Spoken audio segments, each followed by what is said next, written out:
नमस्कार। आप सबका एक बार फिर से स्वागत है हमारे YouTube चैनल इको लर्नर्स पे। आज हम लोग करने वाले हैं principles and the practice of marketing के कुछ एमसीक्यू क्वेश्चंस। वैसे इसका पार्ट 2 है। हमने अपने चैनल पे ऑलरेडी इसका जो है पार्ट 1 अपलोड कर रखा है, जहाँ पे 1 to 100 क्वेश्चंस हमने किए हैं। आप चाहे तो पहले वो वीडियो देख सकते हैं, फिर आप इस पार्ट 2 को कंटिन्यू करिएगा। तो अगर आप चैनल पे पहली बार हैं तो चैनल को सब्सक्राइब और वीडियो को लाइक करना मत भूलिएगा, ताकि जो भी ऐसे वीडियोस हैं या इंपॉर्टेंट एमसीक्यू क्वेश्चंस है वो आप तक जल्दी पहुंच सकें। तो स्टार्ट करते हैं। इसके पहले आप पार्ट फर्स्ट अगर देख लेंगे तो ज़्यादा बेहतर होगा, क्योंकि 1 to 100 क्वेश्चंस हमने किए हुए हैं। जो फर्स्ट क्वेश्चन है यहाँ पे वो है, a product is anything that can be offered to satisfy. मतलब एक जो प्रोडक्ट है वह है जो किसकी संतुष्टि हेतु प्रस्तुत किया जाता है। मतलब product is anything that can be offered to satisfy. एक प्रोडक्ट किसे सेटिस्फाई करने के लिए ऑफर किया जाता है? सेलर्स की नीड को, कंज्यूमर्स वांट्स को, गवर्नमेंट पॉलिसी को, या फिर मार्केट कंपटीशन को। तो जैसा हम सब जानते हैं कि जो हम या आप कोई भी कंज्यूमर कोई प्रोडक्ट क्यों परचेज करेगा, क्यों खरीदेगा? क्यों? क्योंकि हमें क्या करना होता है, अपनी वांट्स या नीड्स को सेटिस्फाई करना होता है। तो एक प्रोडक्ट ऑफर किया जाता है किस लिए? To satisfy the consumers wants. Consumer की वांट्स या नीड्स को सेटिस्फाई करने के लिए ही प्रोडक्ट प्रेजेंट किया जाता है। Next question, which of the following is not a classification of product? यानी इनमें से कौन सा प्रोडक्ट का क्लासिफिकेशन नहीं है, वर्गीकरण नहीं है? Consumer product, industrial product, agricultural product, या फिर ड्यूरेबल प्रोडक्ट। तो इसे प्रोडक्ट की क्लासिफिकेशन की अगर हम लोग बात करें, है ना, तो अगर हम प्रोडक्ट के क्लासिफिकेशन की बात करें तो कैसे कैसे कर सकते हैं? हम कर सकते हैं उनका classification durable and non durable goods में कर सकते हैं ना। तो durable and non durable goods क्या होता है? उनका क्लासिफिकेशन होता है। Consumer goods and producer goods में भी हम कर सकते हैं, ये भी उसका क्लासिफिकेशन है।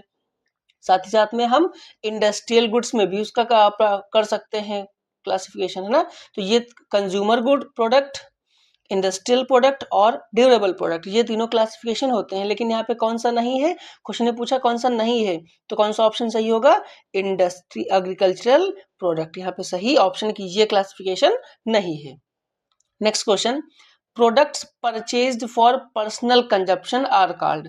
जो प्रोडक्ट अपने पर्सनल कंजप्शन के लिए परचेज किए जाते हैं उन्हें क्या कहा जाता है? इंडस्ट्रियल प्रोडक्ट कहा जाता है, कंज्यूमर प्रोडक्ट कहा जाएगा, कैपिटल गुड्स कहा जाएगा, या बिजनेस प्रोडक्ट? तो देखिए, जो प्रोडक्ट पर्सनल कंजप्शन के लिए इस्तेमाल किए जाते हैं उन्हें सिंपली क्या कहा जाता है? Consumer product. जब हम लोग कंज्यूमर प्रोडक्ट की डेफिनेशन पढ़ते हैं तो कंज्यूमर प्रोडक्ट की डेफिनेशन ये होती है, product which directly satisfy the consumer's need, which directly satisfy the consumer's need। जो प्रोडक्ट कंज्यूमर्स की नीड को डायरेक्टली सेटिस्फाई करते हो, directly satisfy the consumers needs, ऐसे प्रोडक्ट ही कौन से कहलाते हैं? वो कहलाते हैं आपके कंज्यूमर प्रोडक्ट कहलाते हैं। तो क्वेश्चन ने भी यही पूछा है कि पर्सनल कंजप्शन के लिए तो कौन सा प्रोडक्ट कहलाएंगे? वो कंज्यूमर प्रोडक्ट कहलाएंगे। क्यों कहलाएंगे? हमने डेफिनेशन यहाँ पे लिखी है। Next question, durable products are those which. टिकाऊ वस्तुएं, टिकाऊ उत्पाद वो होते हैं जो आर यूज्ड वंस, जो केवल एक बार उपयोगी होते हैं, last for a long time, लंबे समय तक चलते हैं, कैन नॉट बी रिपेयर्ड, या फिर हैव लो प्राइसेस। हम लोग जानते हैं ये प्रोडक्ट को दो पार्ट्स में क्लासिफाई करते हैं दो तरीके से, एक ड्यूरेबल और दूसरा कौन सा? Non durable. ड्यूरेबल का मतलब होता है टिकाऊ, टिकाऊ टिकाऊ वस्तुएं। ये वस्तुएं हैं जो लॉन्ग टाइम पीरियड के, लंबे समय के लिए चले, मीन जिनको एक बार आपने परचेज किया है और रिकरिंग बेसिस पे इनका आप इस्तेमाल करते रहे। क्योंकि लॉन्ग टाइम के लिए होती है तो ऑलमोस्ट जो गुड्स होती हैं उनके ऊपर हमें ज्यादा प्राइस खर्च करना पड़ता है। कुछ गुड्स ऐसी हो सकती हैं जिन पे कम खर्च पे, बट ऑलमोस्ट जो गुड्स हैं वो हाई प्राइस के साथ मिलती हैं। जबकि नॉन ड्यूरेबल गुड्स कौन सी होती हैं? ये शॉर्ट टर्म के लिए होती हैं, जल्दी ही खत्म हो जाती हैं। तो कौन सी? शॉर्ट टर्म गुड्स कहलाती हैं। ये कंपैरेटिवली ड्यूरेबल गुड्स के सस्ती मिलती हैं, है ना। तो durable goods are those which are last for a long time. ये वो गुड्स हैं जो लंबे समय तक चलती हैं। Next question, product mix refers to, जो उत्पाद मिश्रण है इससे क्या अभिप्राय है? प्रोडक्ट पैकेजिंग से है, total variety of products offered के साथ है, प्रोडक्ट प्राइसिंग से है, या प्रोडक्ट ट्रांसपोर्टेशन से है? तो देखिए जब हम प्रोडक्ट मिक्स की बात करेंगे तो ना तो पैकेजिंग आएगा, ना ट्रांसपोर्टेशन, ना प्राइसिंग, एक ही ऑप्शन बचा, कौन सा? Total variety of products offered, प्रस्तुत उत्पादों की कुल विविधता। नेक्स्ट क्वेश्चन कि which stage of product life cycle has maximum sales, मतलब उत्पाद जीवन चक्र जो प्रोडक्ट लाइफ साइकिल होती है कि किस चरण में बिक्री अधिकतम होती है? तो देखिए प्रोडक्ट लाइफ साइकिल के कुछ स्टेजेस होती है ना, जब आप बिजनेस लाइफ साइकिल या प्रोडक्ट लाइफ साइकिल पढ़ी है तो उसमें कुछ स्टेजेस होती हैं इस तरीके से, है ना। ये आपका एक्सपेंशन स्टेज होती है, इंट्रोडक्शन स्पेस स्टेज कह लो आप, या फिर इंट्रोडक्टरी स्टेज या एक्सपेंशन स्टेज कह सकते हैं। इसके बाद ये जो आती है टॉप पर होती है, इसको पीक कहिए, मैच्योरिटी कहिए, है ना, या फिर टॉप कह लीजिए, ये एक स्टेज होती है ना। फिर ये ट्रो होती है, कौन सी? ये आपको मिलेगी ट्रो। यहाँ पे हमें मिलता है रिसेशन, है ना। तो अलग अलग 4 से 5 स्टेजेस प्रोडक्ट लाइफ साइकिल की होती हैं। क्वेश्चन का बिक्री सबसे ज्यादा कहाँ होगी? तो जाहिर सी बात बिक्री सबसे ज्यादा कहाँ होगी? इस वाले टॉप वाले रीजन पे, तो उसको चाहे टॉप कहिए, चाहे मैच्योरिटी कहिए, चाहे पीक कहिए, है ना। तो अधिकतम बिक्री कहाँ होगी? मैच्योरिटी स्टेज में, परिपक्वता के चरण में। नेक्स्ट क्वेश्चन है the first stage of product life cycle, जो फर्स्ट स्टेज है प्रोडक्ट लाइफ साइकिल की वो क्या होगी? अभी हम लोगों ने बात की जो पहली स्टेज होती है वो कौन सी स्टेज कहलाती है? वो कहलाती है आपकी इंट्रोडक्शन स्टेज। कौन सी? इंट्रोडक्शन स्टेज, या फिर एक्सपेंशन भी कह सकते हैं। इंट्रोडक्शन या फिर एक्सपेंशन स्टेज भी इसको कहते हैं। Next question which stage of product life cycle is marked by falling sales, मतलब कौन सी स्टेज प्रोडक्ट लाइफ साइकिल में जो मार्क करती है फॉलिंग स्टेज को, यहाँ पे डिक्लाइन होने लगे। अभी प्रीवियस क्वेश्चन में हम लोगों ने बात करी थी इस स्टेज को, है ना, ये रिसेशन है ना। ये कौन सी स्टेज? ये डिक्लाइन कहलाती है, जहाँ पे जो लाइफ साइकिल है वो डाउन होना शुरू हो जाती है, मतलब प्रोडक्ट जो है जो सेल है वो घटने लगती है। तो ना तो इंट्रोडक्शन में होगा, ना ग्रोथ में होगा, ना मैच्योरिटी में होगा, कहाँ होगा? डिक्लाइन वाले स्टेज में ही क्या होगी? सेल्स हमारी डिक्लाइन होना शुरू हो जाएगी। नेक्स्ट क्वेश्चन है ब्रांडिंग मीन्स, ब्रांडिंग का क्या अर्थ है?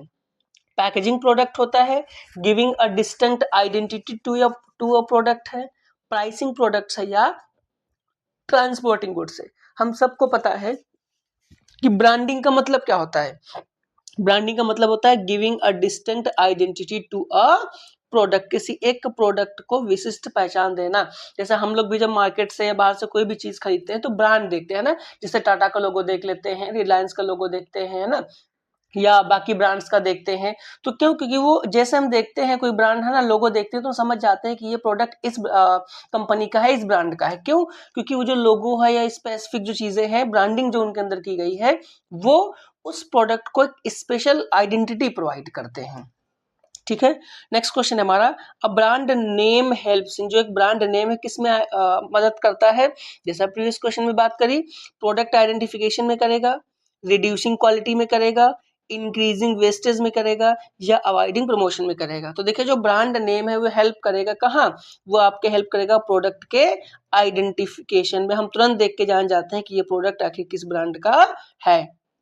Next question packaging mainly aims at, जो पैकेजिंग है उसका मुख्य उद्देश्य क्या होता है? प्रोटेक्शन प्रोडक्ट, उत्पाद की सुरक्षा करना, इंक्रीजिंग कॉस्ट ओनली, तो केवल कॉस्ट इंक्रीज करना तो नहीं होगा, रिड्यूसिंग सेल्स, ना तो सेल्स रिड्यूस करना होगा, ना तो इंक्रीजिंग वेस्ट। पैकेजिंग करने का मतलब होता है प्रोटेक्टिंग प्रोडक्ट, है ना, उत्पाद की सही से सुरक्षा करना, ताकि प्रोडक्ट सही सेफ वे में जहां भी उसका एक डेस्टिनेशन है वहां तक आसानी से सेफेस्ट वे में पहुंच जाए। नेक्स्ट है लेबलिंग प्रोवाइड्स, जो लेबलिंग है वो आपका क्या प्रदान करती है? प्रोडक्ट की इंफॉर्मेशन देती है, ट्रांसपोर्टेशन फैसिलिटी देती है, वेयर हाउसिंग सर्विस देती है, या इन्वेंट्री कंट्रोल करता है। बहुत आसान सा क्वेश्चन है, ये तीनों तो हो ही नहीं सकते, ऑप्शन एक ही बचता है, कौन सा? कि लेबलिंग जो होती है वो क्या करती है? तो प्रोडक्ट से रिलेटेड जितनी भी इंफॉर्मेशन है वो हमें उसके लेबलिंग से मिलती है। हम लोग भी जब मार्केट में जाते हैं कोई प्रोडक्ट खरीदे, सबसे पहले पैकेट या जो भी डिब्बा है उठा क्या देखते हैं? जो लेबलिंग होती है, इससे प्रोडक्ट की इंफॉर्मेशन, मैन्युफैक्चरिंग डेट, प्राइसिंग सब कुछ उस पर मेंशन होता है। तो क्या देगा labelling? It provides the product information. Next question है after sales service helps in, जो आफ्टर सेल्स सर्विस है किस में हेल्प करती है? कस्टमर का सेटिस्फैक्शन में, रिड्यूसिंग प्रोडक्शन में, इंक्रीजिंग कंपटीशन में, या अवॉइडिंग ब्रांडिंग में? तो देखिए आफ्टर सेल्स सर्विस हेल्प करती है किसमें?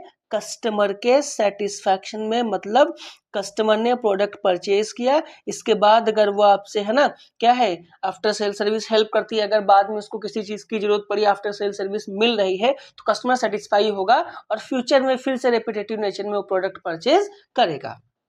नेक्स्ट क्वेश्चन, प्राइसिंग मींस, जो मूल्य निर्धारण है इसका क्या अर्थ होता है? फिक्सिंग प्रोडक्ट क्वालिटी, देखिए क्वालिटी प्रोडक्ट फिक्स थोड़ी करी जाएगी प्राइसिंग में। Fixing the value of product, क्या किया जाएगा? Fixing the value of product. हाँ तो वैल्यू क्या की जाएगी, क्योंकि प्राइस उसकी क्या वैल्यू कहलाएगी। प्रोडक्ट प्रमोशन, प्रमोशन नहीं होता फिक्सिंग में, ना तो ट्रांसपोर्टेशन। क्या होगा? Fixing the value of product, उत्पाद का मूल्य क्या करना? निर्धारित करना। कहाँ किया जाएगा? प्राइसिंग में किया जाएगा। नेक्स्ट क्वेश्चन है the primary objective of pricing is, pricing का जो प्राइमरी ऑब्जेक्टिव है, प्राथमिक उद्देश्य प्राइसिंग का वो क्या है? प्रॉफिट मैक्सिमाइजेशन होगा, रिड्यूसिंग डिमांड होगा, इंक्रीजिंग वेस्टेज होगा, या एम्प्लॉय वेलफेयर होगा? तो देखिए जो प्राइमरी ऑब्जेक्टिव प्राइसिंग का है, प्राइस डिसाइड करने का क्या है, वो प्राइमरी ऑब्जेक्टिव होगा प्रॉफिट मैक्सिमाइजेशन। इसी के लिए क्या किया जाता है? प्रॉफिट मैक्सिमाइजेशन के लिए ही हम प्राइस अपना डिसाइड करते हैं, फिक्स करते हैं, प्रॉफिट मैक्सिमाइजेशन। नेक्स्ट क्वेश्चन है which factor affects product pricing, कौन सा फैक्टर मूल्य निर्धारण कारक को प्रभावित करता है? कौन सा फैक्टर प्रोडक्ट प्राइसिंग को अफेक्ट करता है? डिमांड करेगी, कंपटीशन करेगा, कॉस्ट करेगी, ऑल ऑफ दिस। तो देखिए जो फैक्टर जब आपने इकोनॉमिक्स में पढ़ा होगा है ना, डिमांड चैप्टर, तो उसमें देखा होगा किसी भी गुड्स का जो प्राइस होता है ना, प्राइस डिपेंड करता है किसके ऊपर? डिमांड के ऊपर, या डिमांड प्राइस पे भी डिपेंड करती है। तो प्राइस जो है अफेक्ट होता है डिमांड से। जिस प्रोडक्ट की डिमांड ज्यादा होगी उसका प्राइस भी बढ़ जाता है, और जिसकी डिमांड कम हो जाएगी धीरे धीरे तो प्राइस भी कम हो जाएगा। तो डिमांड पे भी डिपेंड करेगी। कंपटीशन पे भी प्राइस डिपेंड करता है। जहां पे कंपटीशन बहुत ज्यादा है, जैसे कि परफेक्ट कंपटीशन मार्केट्स हैं, अगर कंपटीशन बहुत ज्यादा है तो प्राइस कंपैरेटिवली बहुत कम होता है ना। और डिपेंड करता है कॉस्ट के ऊपर भी, क्योंकि अगर कॉस्ट कम होगी तो प्राइस कम होगा, कॉस्ट ज्यादा होगी तो प्राइस ज्यादा होगा। इसका मतलब कौन सा ऑप्शन सही होगा? सारे ऑप्शन सही, all of these. Next question, cost plus pricing method is based on, जो कॉस्ट प्लस प्राइसिंग मेथड है ना, कॉस्ट प्लस मूल्य निर्धारण किस पर आधारित है? डिमांड ओनली पे आधारित है, कंपटीशन पे है, कॉस्ट प्लस प्रॉफिट मार्जिन पे है, या कस्टमर प्रेफरेंस पे है? तो देखिए कॉस्ट प्लस प्राइसिंग मेथड किस पे बेस्ड होगा? Cost plus pricing method based होगा आपके कॉस्ट प्लस प्रॉफिट मार्जिन पे। किस पे? कॉस्ट प्लस प्रॉफिट मार्जिन पे। नेक्स्ट क्वेश्चन है पेनिट्रेशन प्राइसिंग एम्स एट, जो प्रवेशन मूल्य निर्धारण का उद्देश्य क्या होता है? पेनिट्रेशन प्राइसिंग है ना, charging high price, entering market quickly, reducing production, या अवॉइडिंग कंपटीशन। देखिए नाम ही है पेनिट्रेशन प्राइसिंग। जो पेनिट्रेशन प्राइसिंग होता है इसका मतलब होता है कि बाजार में शीघ्र प्रवेश करना, इस तरीके से प्राइसेस को डिसाइड करना ताकि उस मार्केट में हम जल्दी से जल्दी क्या कर सके? इंटर कर सके। नेक्स्ट क्वेश्चन है, ध्यान रखिएगा, इंपॉर्टेंट क्वेश्चन है। स्किमिंग प्राइसिंग मींस, जो स्किमिंग प्राइसिंग है इसका मतलब क्या होता है? स्किमिंग प्राइसिंग का मतलब क्या होगा? चार्जिंग लो प्राइसेस इनिशियली होगा, चार्जिंग हाई प्राइसेस इनिशियली होगा, फ्री डिस्ट्रीब्यूशन होगा, या कॉस्ट रिड्यूसिंग होगा। ठीक है, तो देखो जो स्कीमिंग प्राइसिंग है, स्कीमिंग प्राइसिंग का मतलब ये होता है कि हम जब मार्केट में कहीं एंट्री करें है ना, जो प्रोडक्ट हम लॉन्च कर रहे हैं है ना, launched at a premium price, जो हम प्रोडक्ट लॉन्च करें वो काहे पे करें? प्रीमियम प्राइस पे लॉन्च करें, लॉन्च्ड एट प्रीमियम प्राइस है ना। प्रोडक्ट को किस पे लॉन्च किया जाए? प्रीमियम प्राइस पे लॉन्च किया जाए। मतलब जब मार्केट में हम इनिशियली इंटर करें तो जो अपना प्राइस रखें वो क्या रखें? चार्जिंग हाई प्राइसेस इनिशियली, प्रारंभ में क्या करें? हम हाई प्राइस चार्ज करें। क्या कहलाता है? It is known as skimming pricing. Next question है discounts are allowed to, discount क्यों दिए जाते हैं, छूट क्यों दी जाती है। जब हम लोग को कोई चीज मार्केट में खरीदते हैं ना तो छूट क्यों दी जाती है। इंक्रीजिंग सेल्स, सेल्स को बढ़ाने के लिए दी जाएगी। रिड्यूस प्रोडक्शन, प्रोडक्शन कम करने के लिए दी जाएगी। इंक्रीजेस टैक्स, टैक्स बढ़ाने के लिए दी जाएगी। या अवॉइड कस्टमर्स को अवॉइड करने के लिए। देखिए डिस्काउंट क्यों दिया जाता है, जब भी कोई सेलर्स हमें डिस्काउंट देता है किस लिए देगा, वो डिस्काउंट देगा इंक्रीजिंग सेल्स को, सेल्स बढ़ाने के लिए हमें क्या दिया जाएगा, डिस्काउंट दिया जाता है।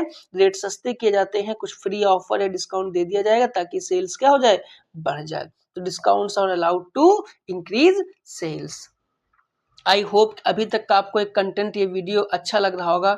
अगर आपको एक कंटेंट ये वीडियो अच्छा लगा है तो प्लीज चैनल को सब्सक्राइब और वीडियो को लाइक करना मत भूलिएगा, क्योंकि डेटा दिखाता है ऐसे बहुत से लोग हैं, लगभग 80% व्यूवर्स हैं जो जिन्होंने चैनल को सब्सक्राइब नहीं किया है, नॉन सब्सक्राइबर है, नॉट सब्सक्राइब है ना, केवल 20% लोग ही हैं जो सब्सक्राइब इन्होंने किया हुआ है।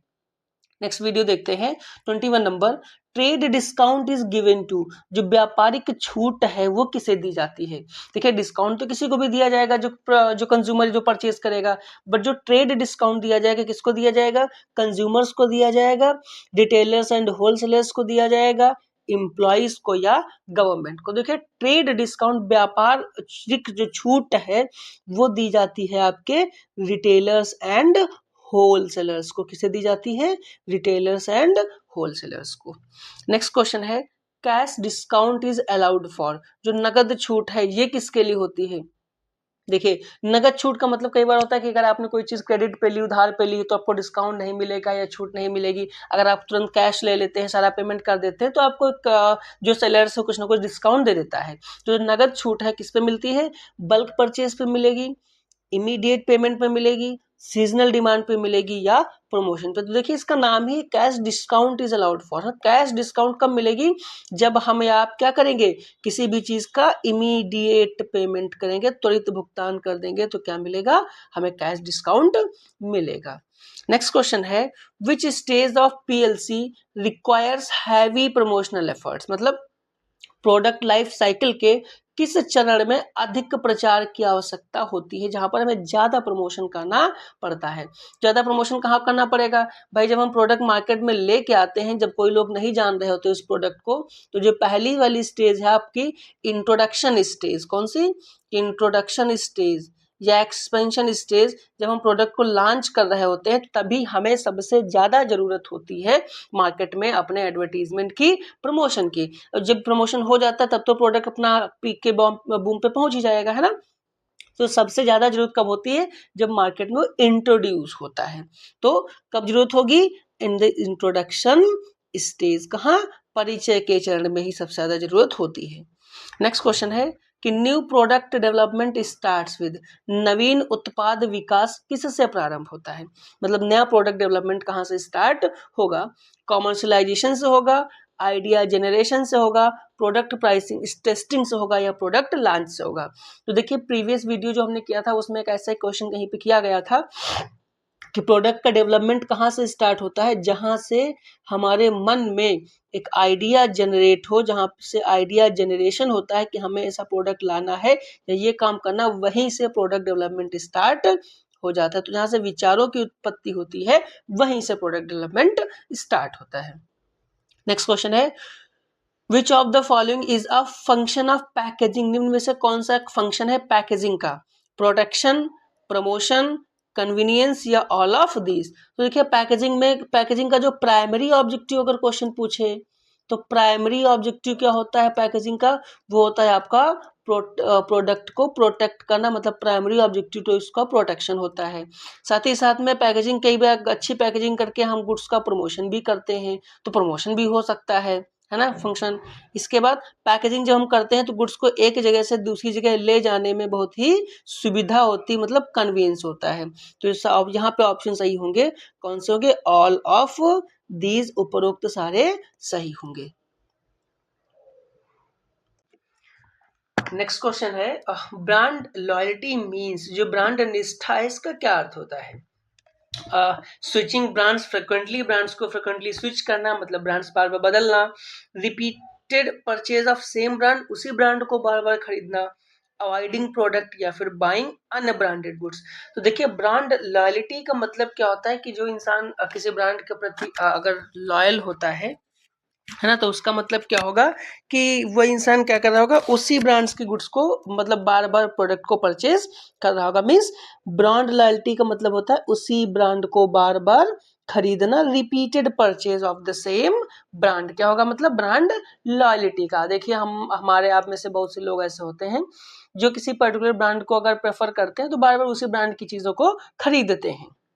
नेक्स्ट क्वेश्चन है, प्रोडक्ट लाइन रेफर्स टू, उत्पाद रेखा से क्या अभिप्राय है? एक सिंगल प्रोडक्ट होता है, ग्रुप ऑफ रिलेटेड प्रोडक्ट है,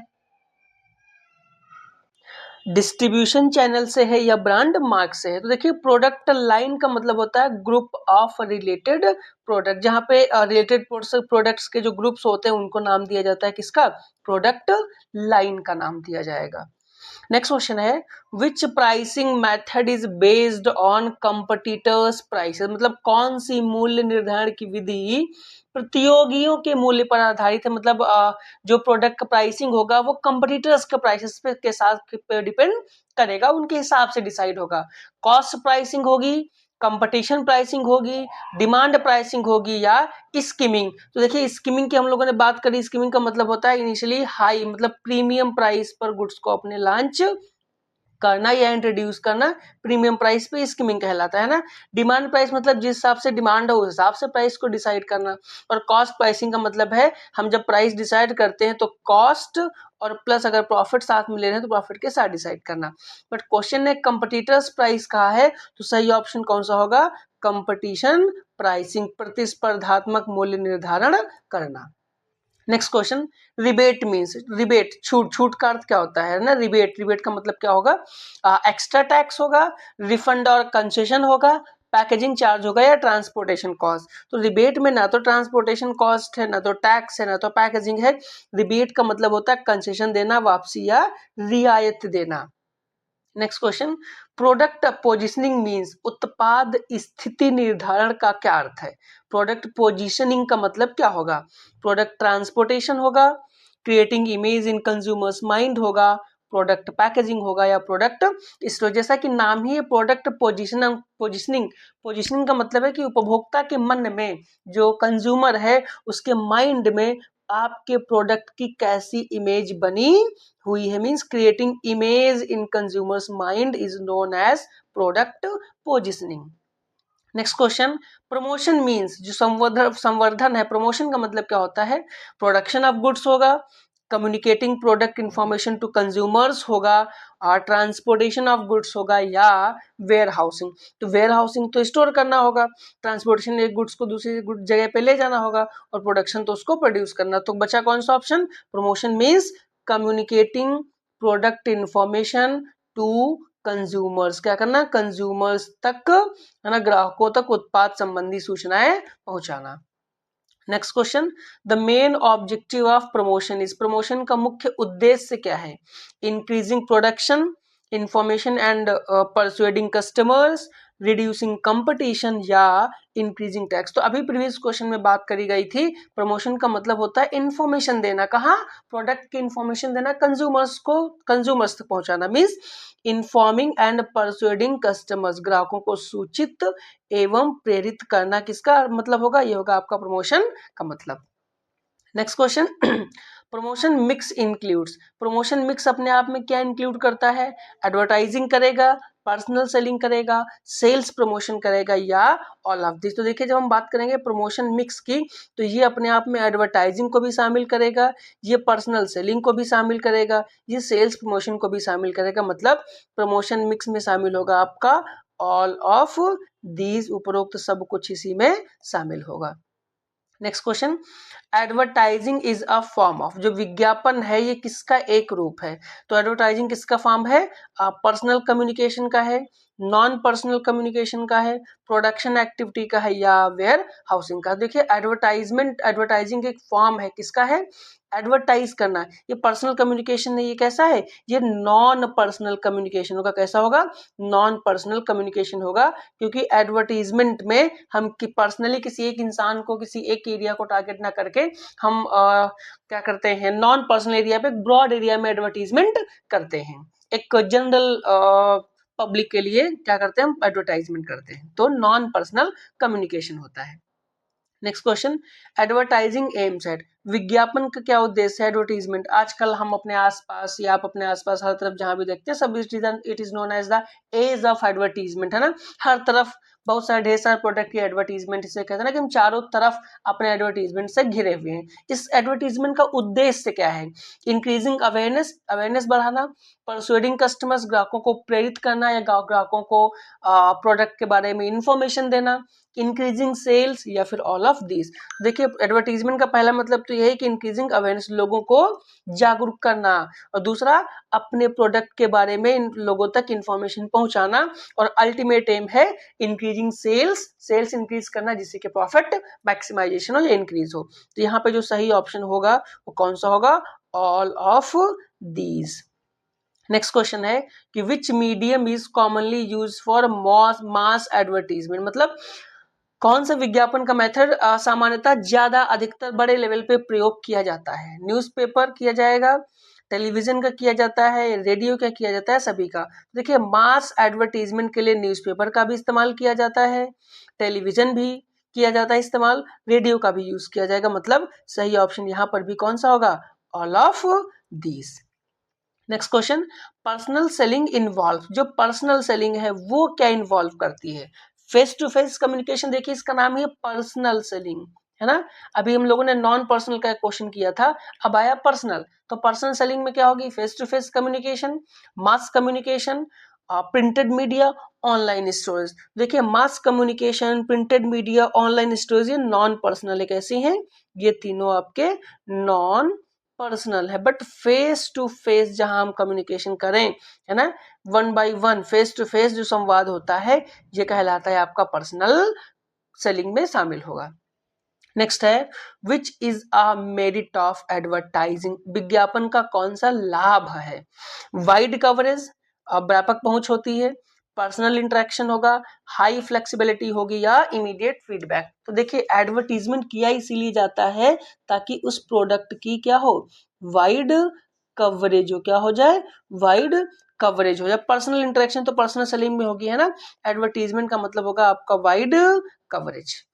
next question, a limitation of advertising is, advertising की एक सीमा है, हाई कॉस्ट होती है, लिमिटेड रीच होती है, पर्सनल कम्युनिकेशन है, या लो विजिबिलिटी। देखिए लिमिटेड रीच तो होगी नहीं, क्योंकि अभी हम लोगों ने वाइड की बात करी प्रीवियस क्वेश्चन में। पर्सनल कम्युनिकेशन भी नहीं होगा, और ना तो लो विजिबिलिटी होगी। एडवर्टीजमेंट किया है तो हाई विजिबिलिटी होगी, ज्यादातर लोग उसको देखेंगे।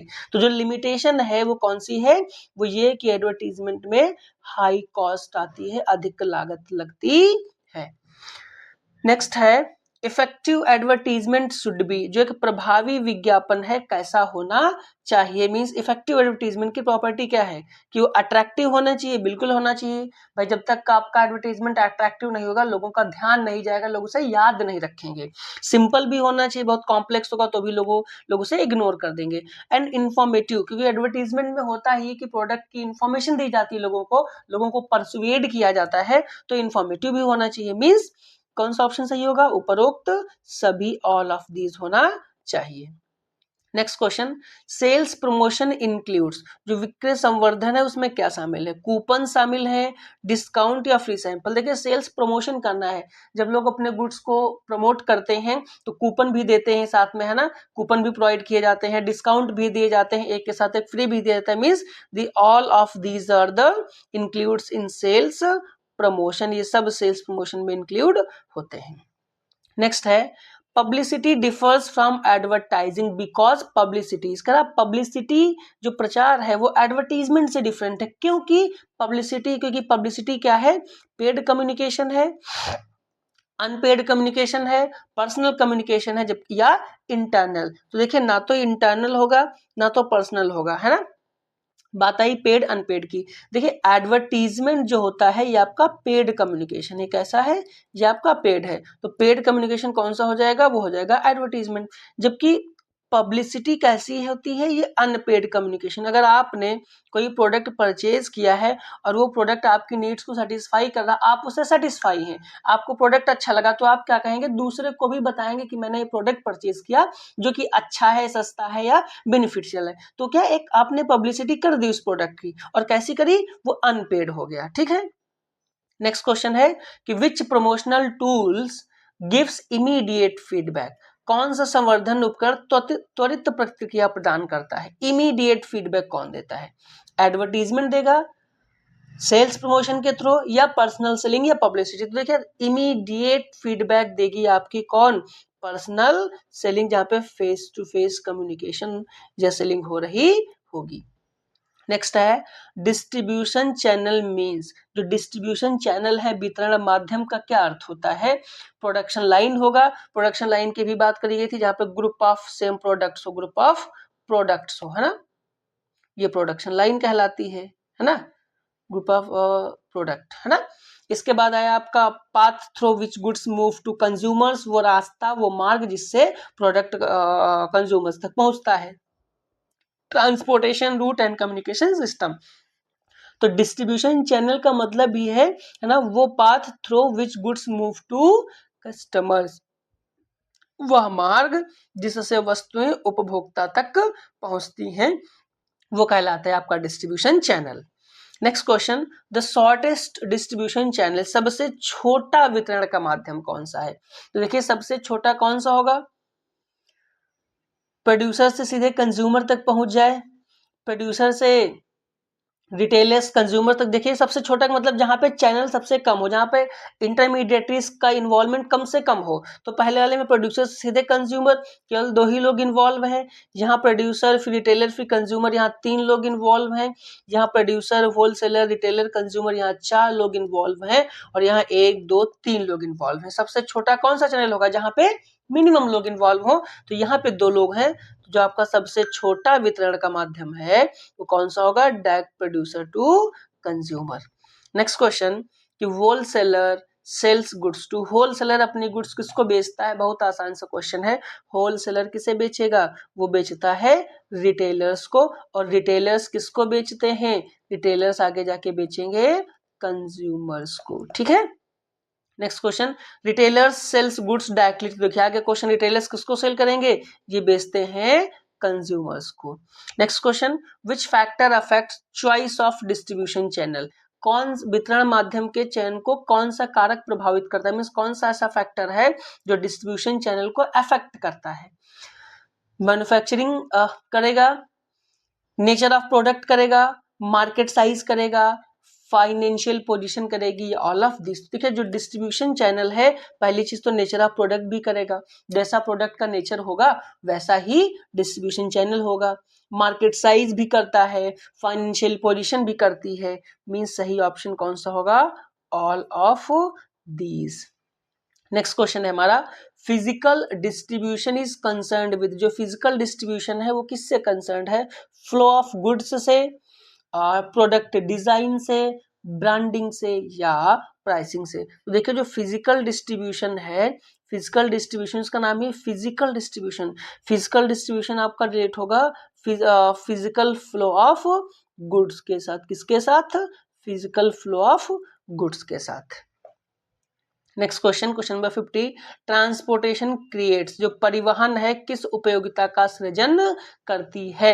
तो परिवहन ट्रांसपोर्टेशन में क्या होता है कि गुड्स किसी एक प्लेस से, मान लो प्लेस एल से, मैन्युफैक्चर से या किसी भी प्लेस से बी प्लेस तक पहुंचाने का काम क्या होता है, ये आपका कहलाता है ट्रांसपोर्टेशन। इसमें इसने क्या चेंज किया, इसमें इसने चेंज किया आपका प्लेस चेंज किया। तो कौन सी यूटिलिटी क्रिएट करेगा, इट क्रिएट्स प्लेस यूटिलिटी, कौन सा, प्लेस यूटिलिटी क्रिएट करेगा।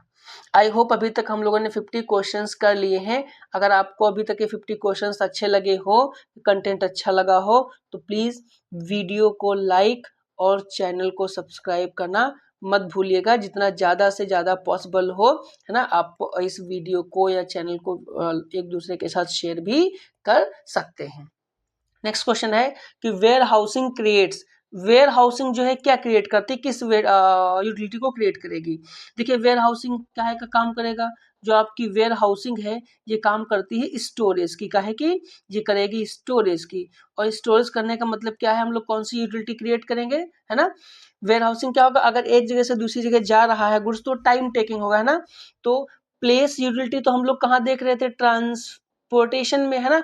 फॉर्म तो हम कन्वर्जन में करते हैं। ये जो वेयर हाउसिंग है ये करेगा आपकी टाइम यूटिलिटी, कौन सी, टाइम यूटिलिटी का क्रिएशन करेगा। तो वेयर हाउसिंग क्रिएट करता है टाइम यूटिलिटी को।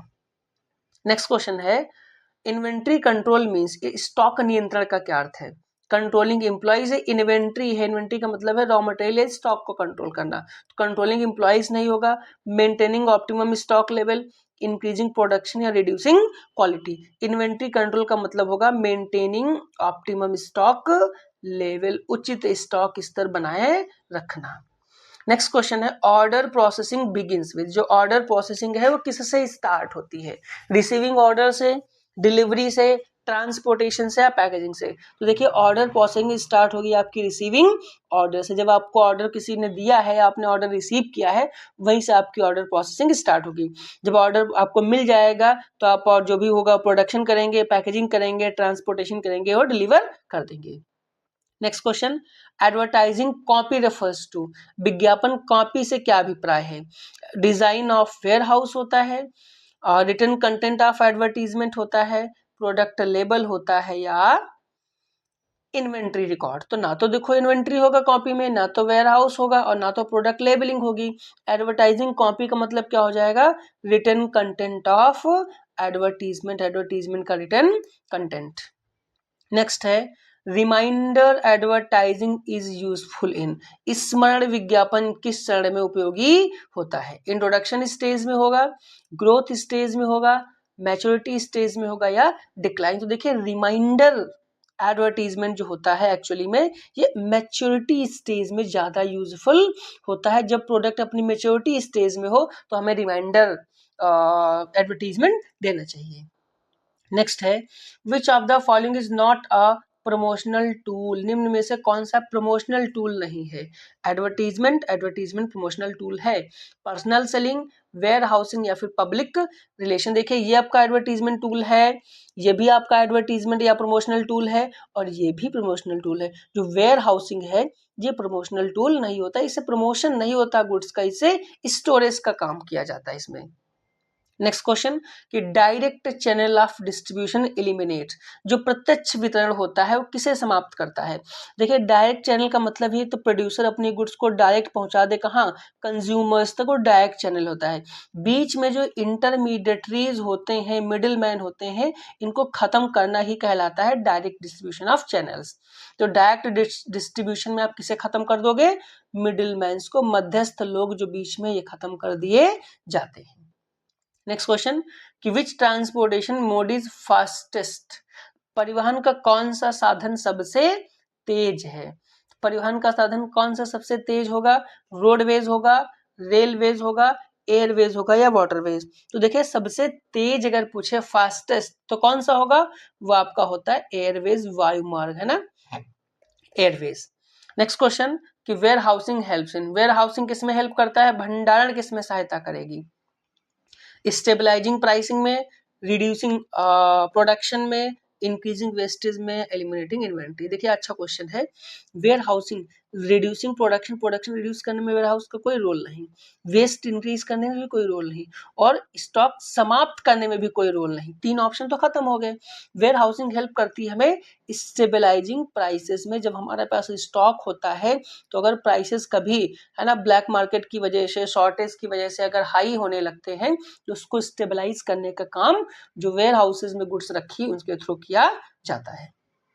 Next question, which channel is suitable for industrial goods, जो औद्योगिक वस्तुएं हैं उनके लिए कौन सा माध्यम उपयुक्त है। Long channel, short channel, indirect channel, retail channel. देखिए जो इंडस्ट्रियल गुड्स हैं उनके लिए जो आपका शॉर्ट चैनल है ये सबसे अच्छा माना जाता है, जहां पर मिडिल मैन सबसे कम हो। कौन सा, short channel is the best option.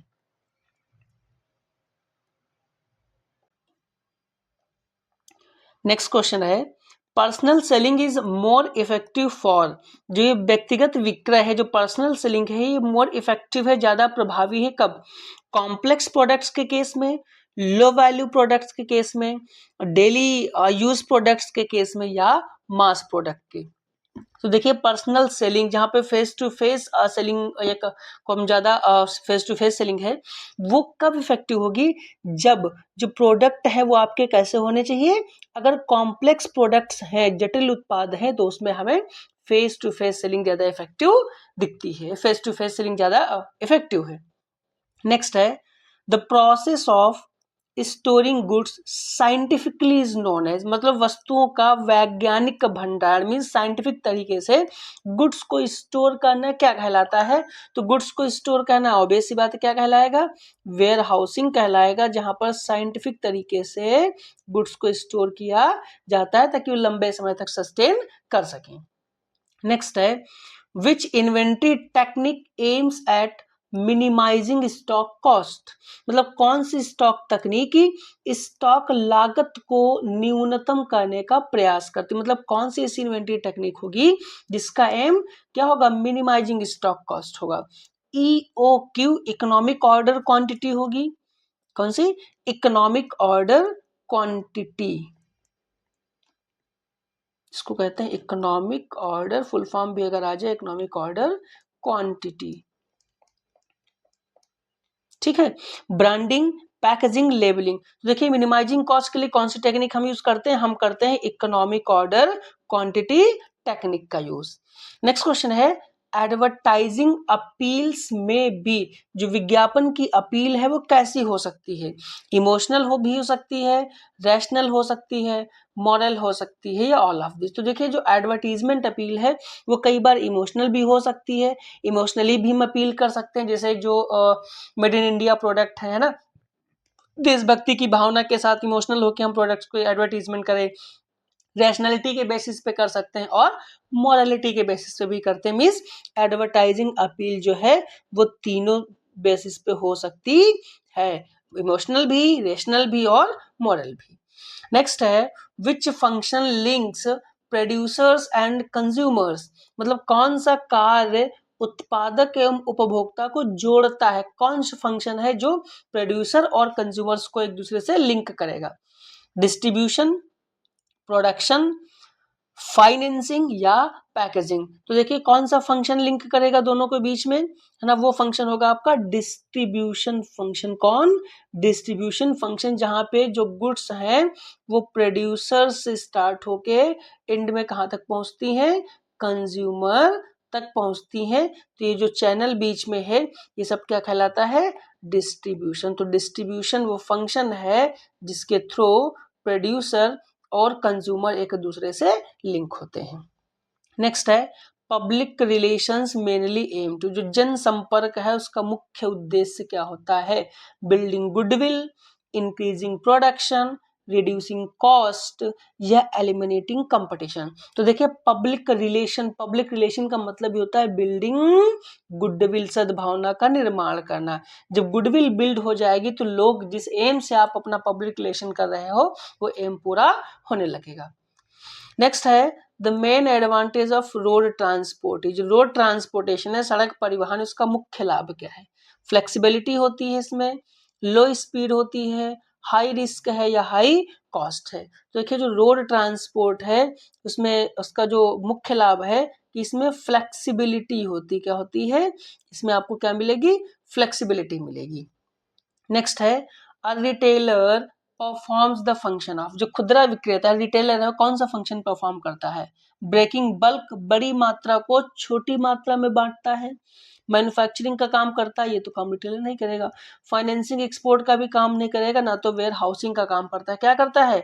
Breaking bulk, मतलब बड़ी मात्रा को छोटी छोटी मात्रा में बांटना, क्योंकि रिटेलर क्या करेगा? जो होलसेलर अपनी गुड्स रिटेलर तक लाता है, फिर रिटेलर उसे कहाँ डिस्ट्रीब्यूट करता है? कंज्यूमर्स को डिस्ट्रीब्यूट करेगा। तो रिटेलर्स क्या कर रहे हैं? बड़ी मात्रा को छोटी मात्रा में बांटने का काम। नेक्स्ट है, विच of the following is a limitation of personal selling, personal selling की कौन सी एक लिमिटेशन है? हाई कॉस्ट होती है, लिमिटेड कवरेज होता है, dependence on sales person skill होता है, या ऑल ऑफ दिस। तो देखिए पर्सनल सेलिंग जहाँ पर 1 by 1 मतलब फेस टू फेस सेलिंग की अगर हम बात करते हैं तो कहलाता है पर्सनल सेलिंग। अब जाहिर सी बात है फेस टू फेस है तो हाई कॉस्ट होएगी, कवरेज भी क्या होगी इसकी, लिमिटेड कवरेज होगी, और dependence on sales person skill, sales person की स्किल पे भी डिपेंड करेगी कि सेल्स पर्सन की के अंदर स्किल कैसी है, वो कन्विंस कर पा रहा है कंज्यूमर को या नहीं।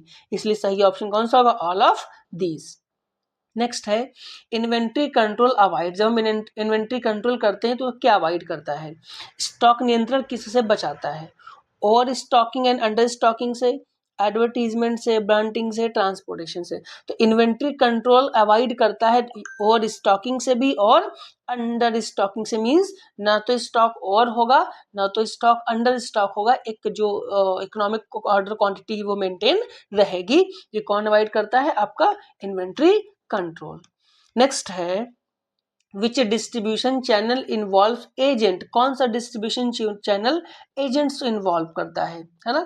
तो देखो एजेंट किस में इन्वॉल्व है, प्रोड्यूसर्स टू कंज्यूमर, इसमें एजेंट नहीं है, यहाँ पे भी एजेंट नहीं, एजेंट कहाँ पे, प्रोड्यूसर एजेंट। देखिए एजेंट आया तो सिंपल सा क्वेश्चन आंसर कौन सा होगा, ऑप्शन नंबर सी, इसमें एजेंट इन्वॉल्व है। बहुत आसान क्वेश्चन था।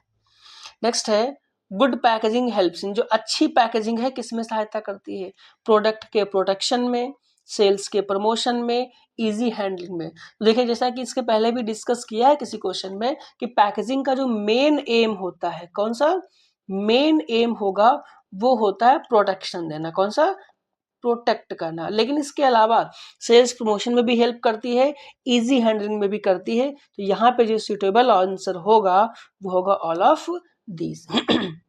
नेक्स्ट है the oldest form of promotion. इस प्रमोशन का सबसे पुराना रूप कौन सा है, advertisement, personal selling, sales promotion या पब्लिसिटी। देखिए सबसे पुराना तरीका जो है प्रमोशन का वो होता है आपका पर्सनल सेलिंग, व्यक्तिगत विक्रय। Next which warehousing type is owned by government. कौन सा गोदाम सरकार के स्वामित्व में है, तो एक सरकारी गोदाम की बात करी है, प्राइवेट गोदाम इससे प्राइवेट है तो कैसा सरकारी होगा। पब्लिक वेयर हाउसेज, हम गवर्नमेंट कहें चाहे गवर्नमेंट की जगह पर हम एक दूसरा वर्ड यूज करते हैं, पब्लिक है ना, पब्लिक का मतलब भी किससे होता है, गवर्नमेंट से होता है। तो गवर्नमेंट वेयर हाउसिंग का मतलब कौन सा वेयर हाउस हो जाएगा, पब्लिक वेयर हाउस। नेक्स्ट है which transportation mode is cheapest for bulky goods, है ना, भारी वस्तुओं के लिए सबसे सस्ता परिवहन का माध्यम कौन सा होगा। तो देखिए एयरवेज ये कॉस्टली होता है, ये महंगा होता है कंपेरेटिवली, है ना। रेलवेज, वाटरवेज या रोडवेज। देखिए भारी वस्तुओं के लिए जो सबसे सस्ता माध्यम होगा वो होता है आपका कौन सा, वाटरवेज, जल मार्ग। नेक्स्ट क्वेश्चन कि सेल्स प्रमोशन इज जनरली विक्रय संवर्धन सामान्यतः क्या होता है, लॉन्ग टर्म इंसेंटिव होता है, शॉर्ट टर्म इंसेंटिव होता है, परमानेंट पॉलिसी होती है, या प्राइसिंग मेथड होता है। तो सेल्स प्रमोशन जो होता है ये एक्चुअली शॉर्ट टर्म इंसेंटिव होता है। क्या होगा, शॉर्ट टर्म इंसेंटिव होगा। नेक्स्ट है चैनल्स ऑफ डिस्ट्रीब्यूशन रिड्यूस।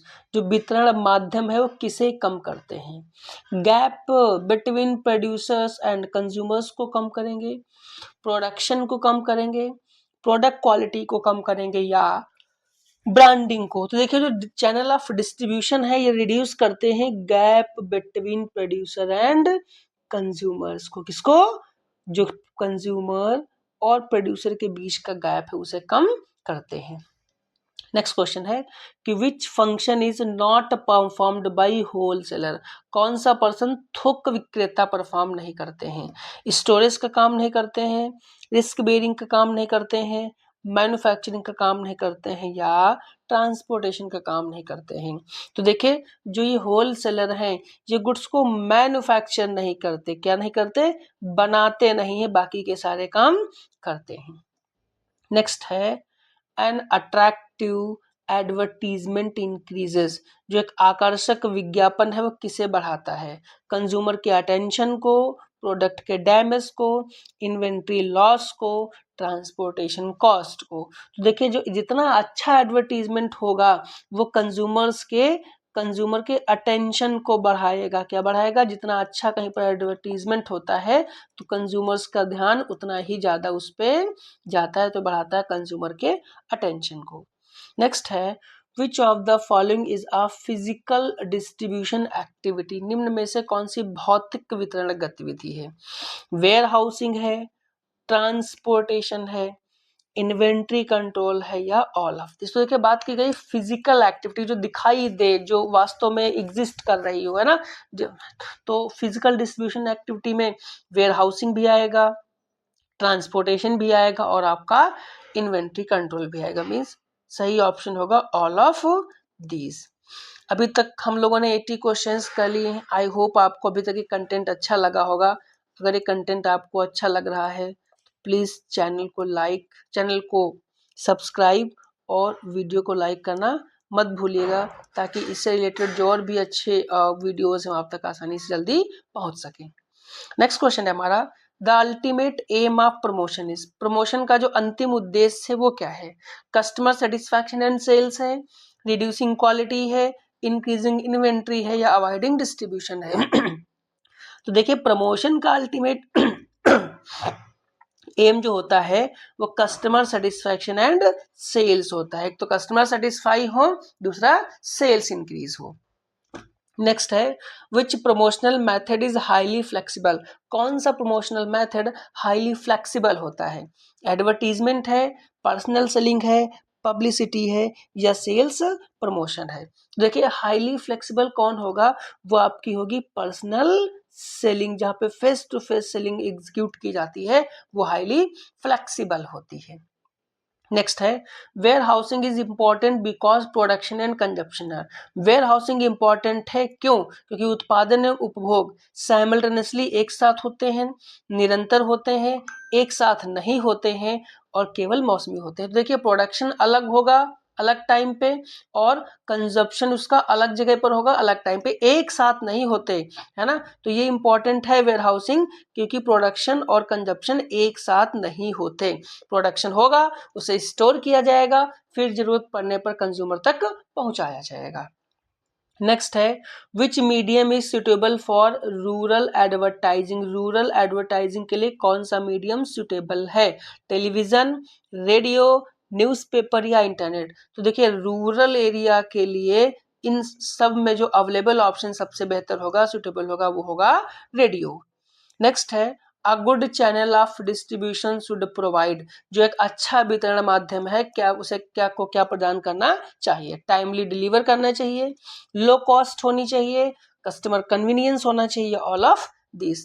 तो देखिए जो अच्छा डिस्ट्रीब्यूशन चैनल होगा वो गुड्स को टाइमली डिलीवर भी कर दे, उसकी कॉस्ट भी लो होनी चाहिए, और ग्राहकों की सुविधा भी होनी चाहिए। मीन सही ऑप्शन कौन सा होगा? All of this. नेक्स्ट है which inventory cost arises due to storage of goods, है ना। वस्तुओं के भंडारण से कौन सी स्टॉक लागत उत्पन्न होती है? मतलब जब हम वस्तुओं को भंडारण करेंगे, उनको एक जगह पे स्टोर करेंगे, तो कौन सी कॉस्ट आएगी, है ना। कैरिंग कॉस्ट आएगी, ऑर्डरिंग कॉस्ट आएगी, सेलिंग कॉस्ट आएगी, एडवर्टीजमेंट कॉस्ट आएगी। तो देखिए स्टोरेज ऑफ द गुड्स की वजह से जो कॉस्ट आती है वो कॉस्ट कहलाती है आपकी वहन लागत, कैरिंग कॉस्ट कहलाएगी। कौन सी कॉस्ट कहलाएगी? वो कहलाएगी आपकी carrying cost. Next question, point of purchase POP displays related to, जो पॉइंट ऑफ परचेज डिस्प्ले है वो किससे संबंधित है?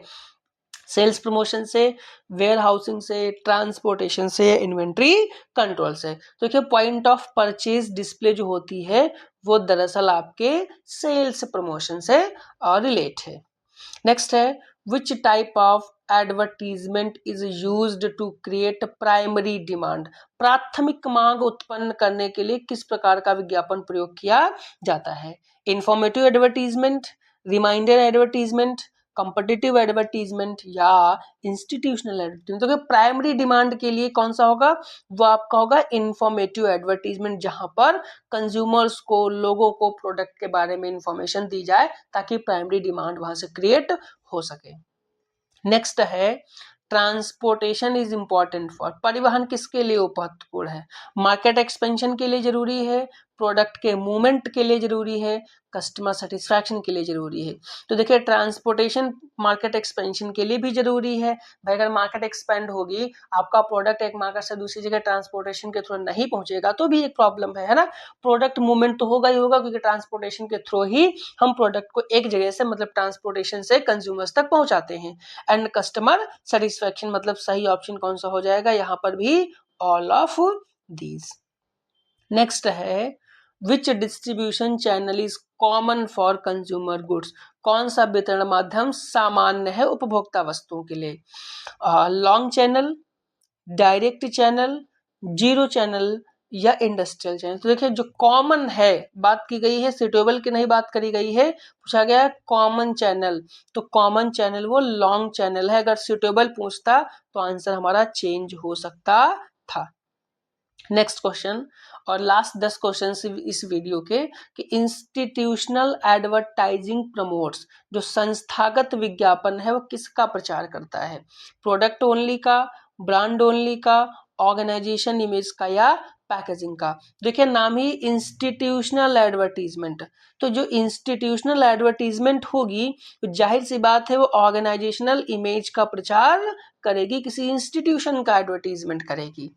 Next question, the process of checking stock levels regularly is called, है ना, लगातार नियमित रूप से जो आपके पास स्टॉक है उसकी चेकिंग करना क्या कहलाता है, inventory control, warehousing, promotion या ब्रांडिंग, वो क्या कहलाएगा, वो कहलाएगा आपका इन्वेंट्री कंट्रोल कहलाएगा। नेक्स्ट क्वेश्चन, कि which of the following is not a warehouse function, निम्न में से कौन सा एक ware house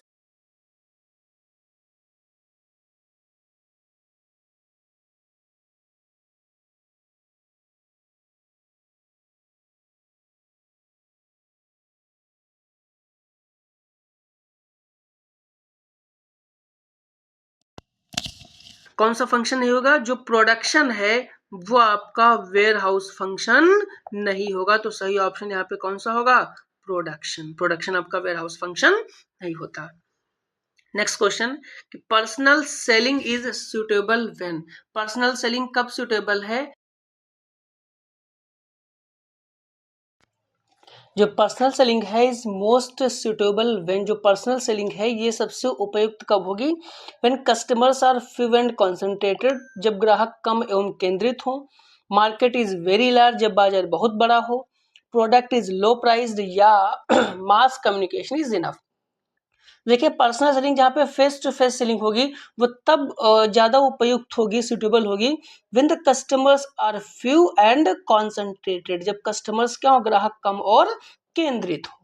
next question, which factor determines transportation choice, परिवहन के चयन को कौन सा कारक निर्धारित करता है, मीन्स कौन सा फैक्टर है जो ट्रांसपोर्टेशन चॉइस को डिसाइड करता है, नेचर ऑफ गुड्स करेगा, कॉस्ट करेगा, स्पीड करेगी या कॉस्ट करेगी या स्पीड करेगी। तो देखिए ट्रांसपोर्टेशन चॉइस करते समय एक जो मैन्युफैक्चरर है या जो भी ट्रांसपोर्टेशन जो चॉइस कर रहा है उस समय नेचर ऑफ गुड्स भी डिसाइड करेगा कि कैसा ट्रांसपोर्टेशन का मोड होना चाहिए, कॉस्ट भी करेगा और स्पीड भी करेगा। मीन सही ऑप्शन कौन सा होगा, ऑल ऑफ दीज तीनों ऑप्शंस सही हैं।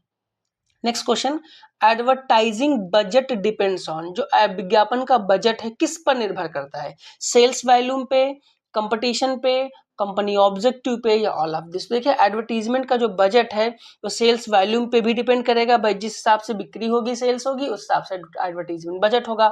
अगर सेल्स बहुत ज्यादा है तो बजट भी ज्यादा होगा, सेल्स कम है तो बजट भी कम होगी। कंपटीशन, अगर कंपटीशन कम है, प्रोडक्ट की मोनोपोली है, केवल फ्यू कंपटीटर्स हैं, तो सेल्स पे में वैसा कम खर्च करना पड़ेगा। एंड कंपनी ऑब्जेक्टिव, कंपनी का ऑब्जेक्टिव क्या है, तो तीनों के ऊपर डिपेंड करता है हमारा एडवर्टीजमेंट बजट। नेक्स्ट क्वेश्चन, कि retailers are important, retailers important हैं बिकॉज दे प्रोवाइड, क्योंकि वो क्या प्रोवाइड करते हैं, कस्टमर कन्वीनियंस प्रोवाइड करते हैं, प्रोडक्शन इंफॉर्मेशन देते हैं, स्मॉल क्वांटिटी सेल्स करते हैं, ऑल ऑफ दिस। देखिए रिटेलर्स क्या करते हैं, ग्राहक को सुविधा प्रदान करते हैं, प्रोडक्ट की इंफॉर्मेशन भी देते हैं और स्मॉल क्वांटिटी सेल्स भी करते हैं। तो यहाँ पर भी जो ऑप्शन होगा वो होगा ऑल ऑफ दीज। नेक्स्ट है efficient order processing results in, जो कुशल आदेश प्रक्रिया है, इफिशिएंट ऑर्डर प्रोसेसिंग, उसका परिणाम क्या होता है? क्विक डिलीवरी होती है, शीघ्र वितरण हो जाएगा, कस्टमर सेटिस्फैक्शन होगा, रिड्यूस डिलेज होगा, या ऑल ऑफ दिस। तो देखिए इफिशिएंट ऑर्डर प्रोसेसिंग में क्विक डिलीवरी भी होगी, कस्टमर सेटिस्फैक्शन भी होगा और विलंब में कमी भी होगी, मतलब डिले नहीं होगा। तो यहां पर भी जो ऑप्शन सही होगा वो ऑल ऑफ दीज होगा। Next question, the success of physical distribution depends on, जो फिजिकल डिस्ट्रीब्यूशन की जो सफलता है वो किस पे निर्भर करेगी? ट्रांसपोर्टेशन पे करेगी, वेयर हाउसिंग पे करेगी, इन्वेंट्री में। देखो फिजिकल डिस्ट्रीब्यूशन की जो सक्सेस है वो भाई ट्रांसपोर्टेशन पे भी करती है, वेयर हाउसिंग पे करेगी एंड इन्वेंट्री मैनेजमेंट पे भी करेगी। मींस क्या होगा?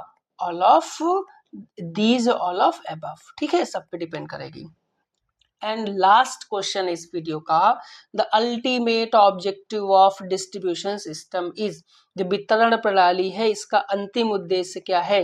Delivering right goods at right place and time, सही वस्तु को सही स्थान एवं सही समय पर पहुंचाना, increasing production only, reducing quality, या एलिमिनेटिंग रिटेलर। से तीनों नहीं होंगे। डिलीवरी डिस्ट्रीब्यूशन सिस्टम कहा है ना, तो डिस्ट्रीब्यूशन सिस्टम का मतलब ये होता है कि delivering right goods at right place and time, सही वस्तु को सही स्थान एवं सही समय पर पहुंचाना।